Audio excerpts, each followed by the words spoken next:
Hey, what's up, guys? Welcome to Earwax. It's Colin, and today we're going to be going over the top 5 live shows that I have ever seen. This list is spread out across pretty much the past like 15 years, 15, 16 years. And it's not that I didn't see some great shows before that, but I think these ones that I'm talking about just all happen to come after that. And they all just happen to be some of the best live experiences I've had. So I love live music. I try and still go to about 5 or 6 shows a year. You know, I don't quite get to that much every year. I still do like a festival or like a festival type show at least once a year. And for the most part, I don't generally include festivals or even like festival appearances because I like generally you don't have a full set. Even like the headliners, by the time you get to them, you're exhausted. But there is one exception on this list. Like all my other top 5 lists, I do have a few honorable mentions here. And so let's get right into those. But before we do, guys, if you could please like, subscribe, comment down below if you like this video. All that stuff helps out my channel a ton. So the first honorable mention is going to be Animal Collective at the Fox Theater in Oakland in 2012. So this was my first time ever seeing Animal Collective. This was on the Centipede Hurts tour, and it's still the only time that I've seen them with all 4 members there. Seen them a couple times since, but with only 2 or 3 of the members. And yeah, this was an incredible show. So I absolutely love the Fox. If you're in the Bay Area, and you like there's someone playing at the Fox in Oakland, like go check out a show there. It's absolutely incredible. It's on Telegraph and probably one of my favorite indoor venues in the country. It's just gorgeous. Has these 2 like giant Buddha statues on either side of the stage. The sound quality is really good there. And yeah, I've seen some great shows there, and I could have picked any number one of them to be on this list. But I'm going with the Animal Collective one for a few reasons. So number one, like I said, it was the Centipede Hurts tour, which was the album they released after Merriweather Post Pavilion, which is like their big groundbreaking album. And so they were playing a lot of stuff from Centipede Hurts, but also from Merriweather Post Pavilion and also Strawberry Jam. So there's a lot of, tracks off those 3 albums mixed into the set list.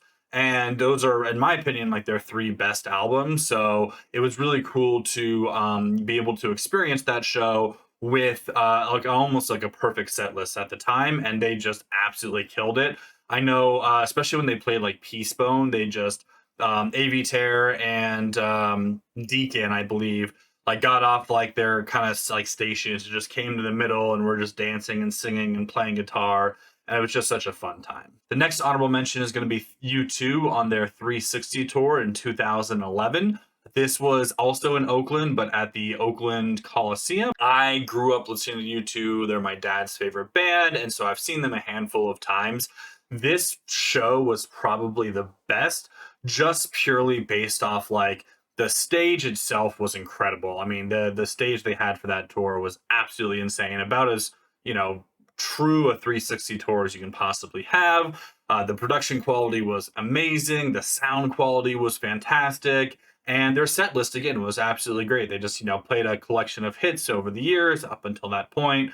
And, being able to see that with my dad, it was just a really cool experience being able to witness that together. And it's still, to this day, one of my favorite live shows I've ever seen. Now, I did see U2 on the Joshua Tree tour in 2017, I want to say, 2016, 2017. And Joshua Tree is my favorite U2 album. So I think I liked that show more just from a pure like set list standpoint. But I do have to say that the 360 tour was an overall better show. And then last but certainly not least of the honorable mentions is going to be Tool at the Bill Graham Civic Center in San Francisco in 2016.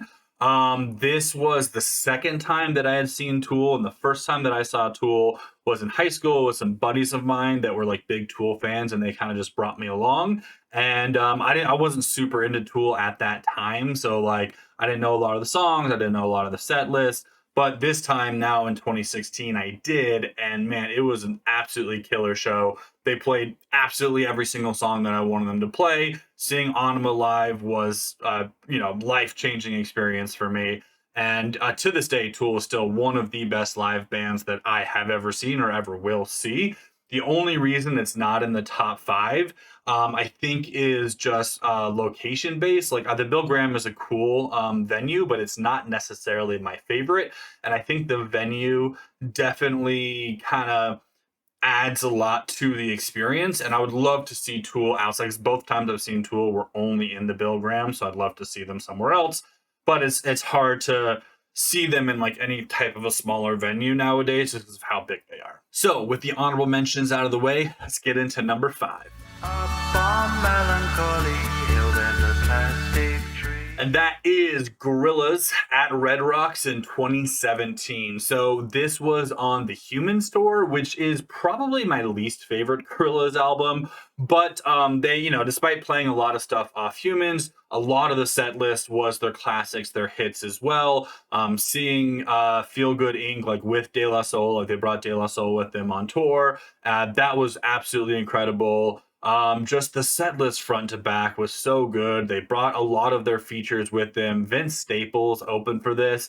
And so like one of the better songs off Humans is the song they did with Vince Staples. So seeing them do it together was pretty cool. And yeah, it was just a really fun show. It was my first time seeing Gorillaz. They've been like my favorite band for so long that finally getting to see them was a very like cathartic experience for me. And seeing them at Red Rocks too, which is just, in my opinion, one of the greatest, if not the greatest venue in the country.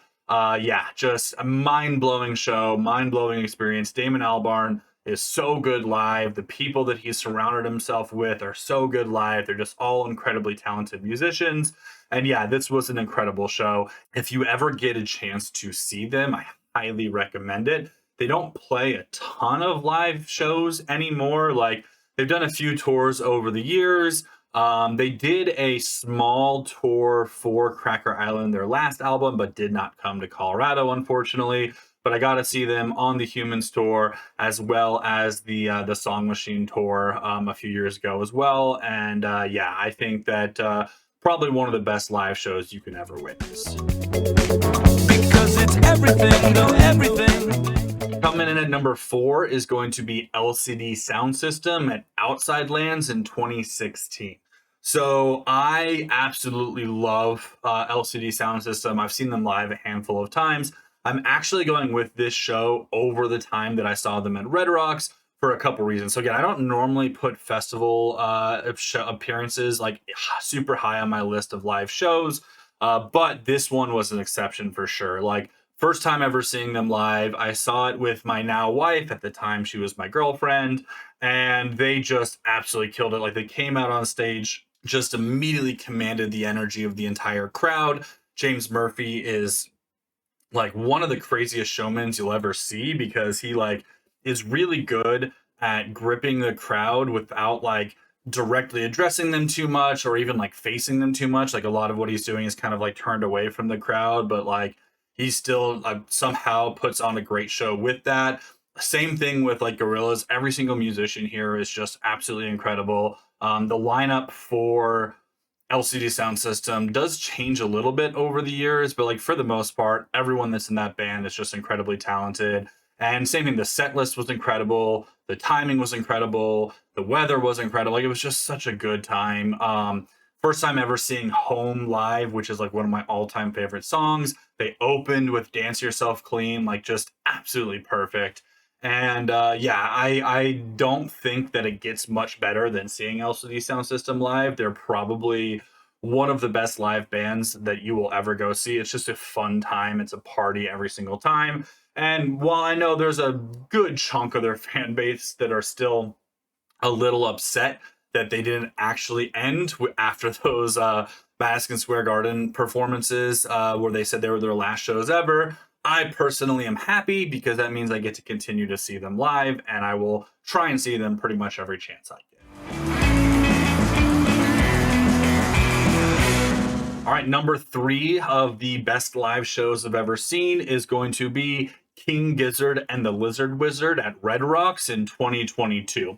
So this was my first time seeing King Gizzard. This was the 3rd of their Red Rock shows for that year. The first 2 they did like a few months earlier, and then this one was in November. So Red Rocks in Colorado in November is kind of hit and miss. It could be really cold, or it could be, decent weather. This was actually decent weather for once. A little chilly, but nothing too bad. But yeah, they opened up their first chunk of the show was one of the sections of Murder of the Universe, which was just incredible to see front to back. It was like the vomit coffin, like robot section, which I think is the second section of Murder of the Universe. Is either the second or the third one, I believe. It's been a while since I've listened to that album front to back, but anyway, absolutely incredible. But not they didn't close the show, but like I want to say it was like towards the second half because this was a 3 hour marathon set. So I think it was like towards the end of the first half or the beginning of the second half.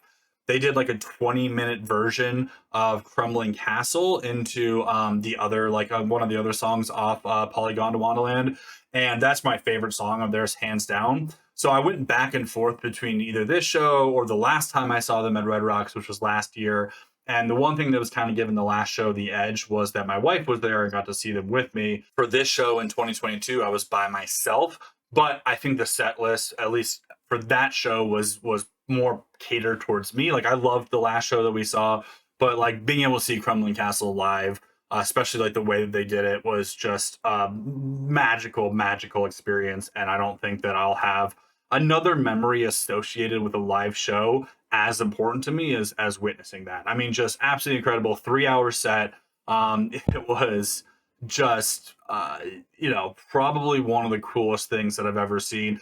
Also, the Murlocs opened up for them, who have like 2 or 3 members that are also in King Gizzard. So not only did like all the members of King Giz perform a 3 hour marathon set, but half the band, or almost half the band, was opening up for them as well. So just super impressive. It just goes to show how talented musician these guys are. And if you ever get a chance to see them live, like do it, because I don't think there's many bands out there that honestly do it better than them live that are still going today.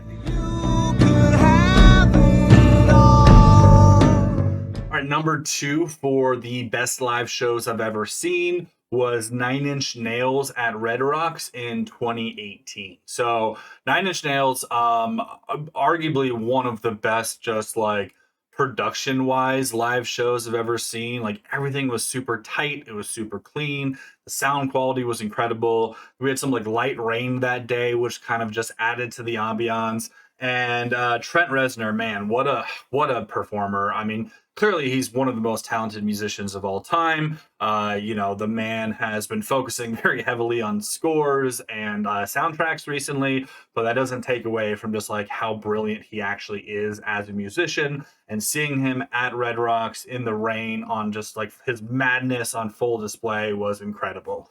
Set list again, almost perfect. Like any song you'd possibly want to hear from a Nine Inch Nails set. They closed with Hurt, which was just brilliant, like just perfect way to close out the show.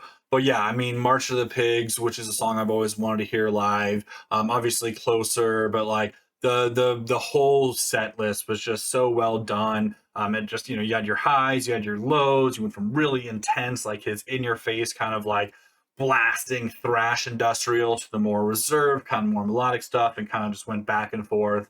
And same thing, I mean, he's just an amazing performer, really commanded the attention of the crowd, and it was an incredible experience. Got to see it with my wife and another really close friend who flew out for the show. And yeah, definitely one of the coolest experiences I've ever had at a concert.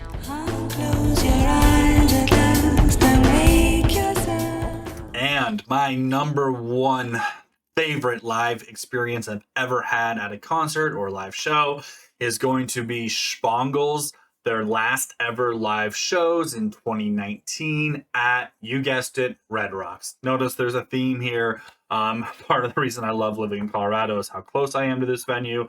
Yeah, it's, can get a little overcrowded and crazy sometimes, but other nights, just everything hits right and you have the most magical experience of your life.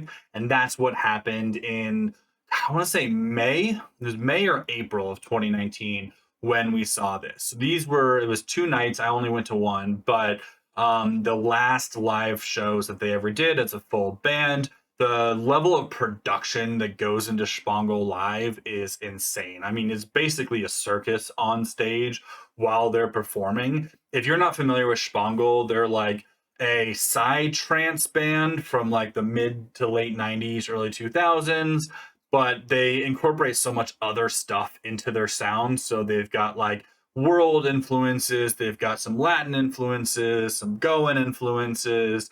They, when they perform live as a full band, it's like a 12, 15 piece band with acrobats and dancers and performers and act, like it's just it's such a wild experience. And if you, I mean, you won't be able to see the live show again because one of the two core members, Raja Ram, is in his 80s by the time this show was happening, and like because of his health taking a bit of decline, he just couldn't really tour or even like perform live like that well anymore. Simon Posford, the other half of the band, still does Spangle sort of live, where like he performs live a little bit, but not to the scale that this was. This was my second time seeing their live experience, and I have to say, hands down, I think it will forever go unmatched. I don't think I'll ever see anything else that even comes close to what they did on stage. It's absolutely incredible. Again, like it's imagine Cirque du Soleil meets Psytrance meets world band. Like it's so intense, but so perfect. It was just one of those experiences that you had to be there for. And they do like have this show filmed, and I think you can go watch it on YouTube, but it'll never do it justice as to like actually being there. They played every single Sparkle song I wanted them to play. And yeah, it's just it's hard to really accurately describe what that experience was like. But I know it'll never be topped. And if you get a chance to see Spangle, even if it's not a full live show, and you're into the more kind of like psych leaning aspects of electronic music or world music, then definitely do it, because even if you're not seeing the full like production that I saw back then, that they had done a handful of times, it's still a really, really good time. So that's going to be it for me, guys. Thanks so much for watching again. Let me know what your favorite live shows were down in the comments. If you were at any of these shows, let me know. We can reminisce about how incredible they were. And as always, I will talk to y'all later. Peace.